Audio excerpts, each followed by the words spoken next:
নমস্কার বন্ধুরা, বিদিশাস blogs and bytes চ্যানেলে আপনাদের সকলকে স্বাগত। আজকে আপনাদের সাথে ফ্রুট কাস্টার্ডের রেসিপি শেয়ার করব। ঠান্ডা ঠান্ডা ফ্রুট কাস্টার্ড খেতে লাগে দুর্দান্ত, আর গরমকাল তো এসেই গেল। এই ধরনের ফ্রুট কাস্টার্ড যদি আপনারা বাড়িতে বানিয়ে ফ্রিজে রেখে দেন, তাহলে যখন খুশি খেতে পারবেন, আর অতিথি এলেও তাদেরকে সার্ভ করতে পারবেন।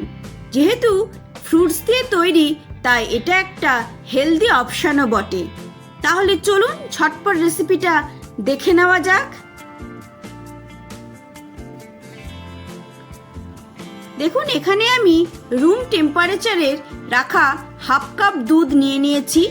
আমি ফ্রুট কাস্টার্ড হাফ লিটার দুধের বানাবো, সেখান থেকেই হাফ কাপ রুম টেম্পারেচারে রাখা দুধ নিয়ে নিয়েছি। এবার 2 চামচ কাস্টার্ড পাউডার এই দুধের মধ্যে আমি ভালো করে মিশিয়ে নিচ্ছি। দুধটা অবশ্যই রুম টেম্পারেচারে নেবেন, গরম দুধ এখানে ব্যবহার করবেন না। তাহলে গরম দুধের মধ্যে কাস্টার্ড পাউডার দিলেই কাস্টার্ড পাউডারটা দলা দলা পেকে যাবে। দেখুন, খুব ভালো করে আমি কাস্টার্ড পাউডারটা মিশিয়ে নিয়েছি।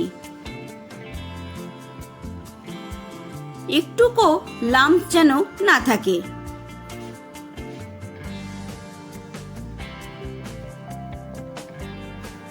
কড়াইয়ের মধ্যে দিয়ে দিলাম হাফ লিটার দুধ।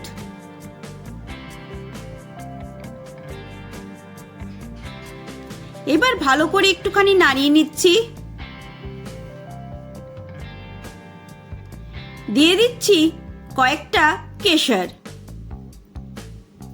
দুধে কেশর অ্যাড করলে খুব সুন্দর একটা ফ্লেভার আসে। এইবার অ্যাড করছি 2 চামচ ফ্রেশ ক্রিম।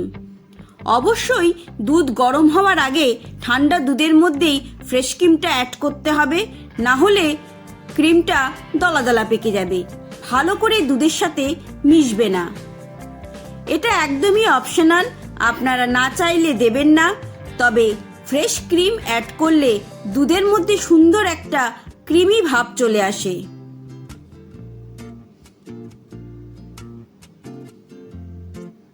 এবার আমি ভালো করে ক্রিম আর দুধটা মিশিয়ে নিচ্ছি। দেখুন, খুব সুন্দরভাবে ক্রিমটা দুধের মধ্যে মিশে গেছে। এইবার অ্যাড করে দিচ্ছি হাফ কাপ চিনি। আপনারা মিষ্টিটা যেমন খান সেই বুঝে ব্যবহার করবেন। আপনারা যদি মিষ্টি বেশি খান, তাহলে চিনির পরিমাণটা একটু বাড়িয়ে দিতে পারেন। চিনিটা ভালো করে মিশিয়ে নিচ্ছি। এবার আমি 3 থেকে 4 মিনিট দুধটা ভালো করে জাল দিয়ে নেব। দেখুন, দুধ খুব ভালো করে জাল হয়ে গেছে।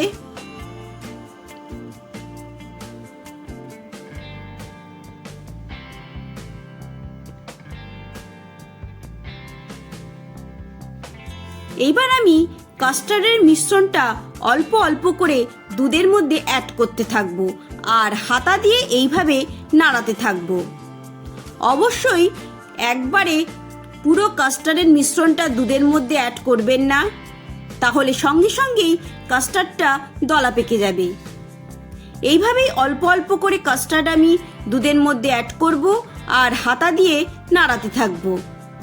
আর অবশ্যই এই সময় গ্যাসের ফ্লেমটা লোতে রাখবেন।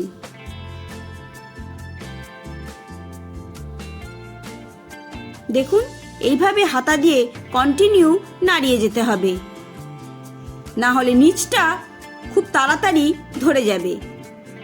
কাস্টার্ড পাউডার গরম দুধের মধ্যে পড়ার সাথে সাথেই দুধটা খুব তাড়াতাড়ি ঘন হয়ে যায়।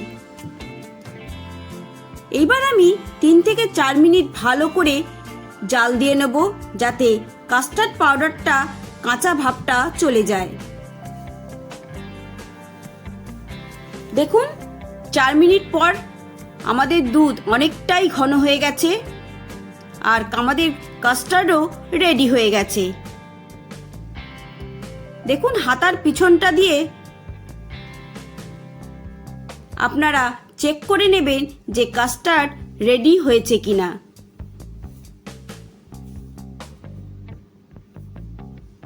দেখুন, এইভাবে আঙুল দিয়ে দেখে নেবেন যে আমাদের কাস্টার্ড রেডি হয়েছে কিনা। যখন হাতার পিছনটা এইভাবে পুরোটা একটা লেয়ার পড়ে যাবে, তখন বুঝতে হবে আমাদের কাস্টার্ড একদম রেডি হয়েছে। এবার আমি একটা বাটির মধ্যে ঢেলে নিচ্ছি। এবার আমি কাস্টার্ডটা ঠান্ডা হতে দেব, কারণ আমি গরম দুধের মধ্যে ফ্রুটসগুলো অ্যাড করব না। এইবার ঢাকা দিয়ে আমি কাস্টার্ডটা ঠান্ডা হতে দেব।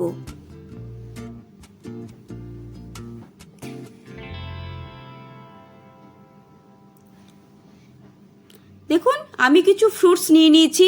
আমার বাড়িতে যা ফ্রুটস ছিল সেটাই আমি এখানে নিয়ে নিয়েছি। একটা কলা নিয়ে নিয়েছি, আপেল নিয়েছি, বেদানা নিয়েছি, কয়েকটা আঙুর নিয়েছি, আর গার্নিশিংয়ের জন্য কয়েকটা খেজুর নিয়ে নিয়েছি। আপনারা চাইলে যে কোনো ধরনের ফলই এখানে ইউজ করতে পারেন। এইবার ফলগুলোকে আমি ছোট ছোট পিস করে কেটে নিয়েছি। তবে যেসব ফলে জল ছেড়ে দেয়, যেমন ওয়াটারমেলন, অরেঞ্জ, সেইগুলো এখানে অ্যাড করা যাবে না। দেখুন, প্রায় 40 মিনিট পর আমি ফিরে এসেছি। কাস্টার্ড পুরো ঠান্ডা হয়ে গেছে। হাতা দিয়ে একটু ভালো করে নাড়িয়ে নিলাম। ওপরে একটা লেয়ার জমে গেছে, তাই ভালো করে একটু মিশিয়ে নিচ্ছি।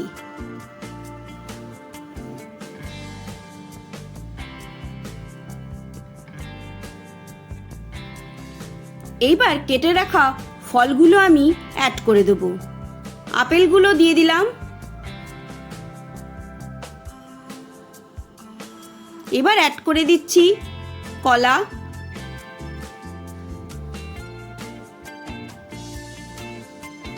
ছোট ছোট পিস করে রাখা আঙুরগুলোও অ্যাড করে দিচ্ছি।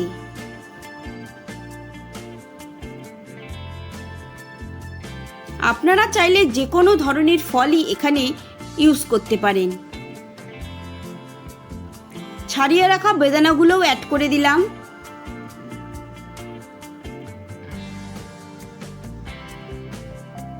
দেখুন, কিছু বেদানা আমি রেখে দিলাম, পরে খেজুরের সাথে গার্নিশিংয়ে ব্যবহার করব। এইবার ভালো করে মিশিয়ে নেব। এইভাবে ভালো করে মিশিয়ে নিয়ে আমি কাস্টার্ডটা ফ্রিজে 3 থেকে 4 ঘন্টা রেস্টে রেখে দেবো। তাহলে ভালো করে কাস্টার্ডটা জমে যাবে। আপনাদের হাতে যদি সময় না থাকে, অন্তত 2 ঘন্টা ফ্রিজে রেখে দেবেন। দেখুন, আমাদের রেডি ফ্রুট কাস্টার্ড ফ্রিজে দেওয়ার জন্য।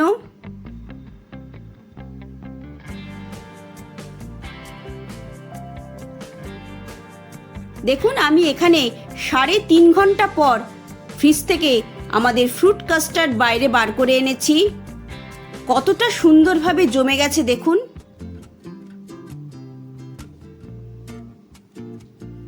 এবার হাতা দিয়ে একটু ভালো করে মিশিয়ে নিচ্ছি।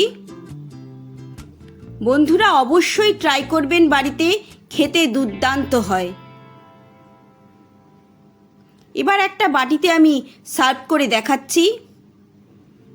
তাহলে বন্ধুরা, রেসিপিটা আপনাদের কেমন লাগলো অবশ্যই আমাকে কমেন্ট করে জানাবেন। ভালো লেগে থাকলে একটা লাইক করবেন, বন্ধু ফ্যামিলি মেম্বারদের সাথে শেয়ার করবেন। আবারও আপনাদের সাথে দেখা হবে নতুন রান্নার কোনো রেসিপি নিয়ে। কিছু বেদানা আর খেজুর দিয়ে আমি গার্নিশ করে দিচ্ছি। আপনারা চাইলে এখানে কাজু বাদাম, কিশমিশও অ্যাড করতে পারেন। দেখুন কতটা সুন্দর হয়েছে, আর খেতেও দুর্দান্ত হয়েছিল। অবশ্যই ট্রাই করবেন আর আমাকে কমেন্ট করে জানাবেন। সবাই ভালো থাকবেন, সুস্থ থাকবেন। ধন্যবাদ।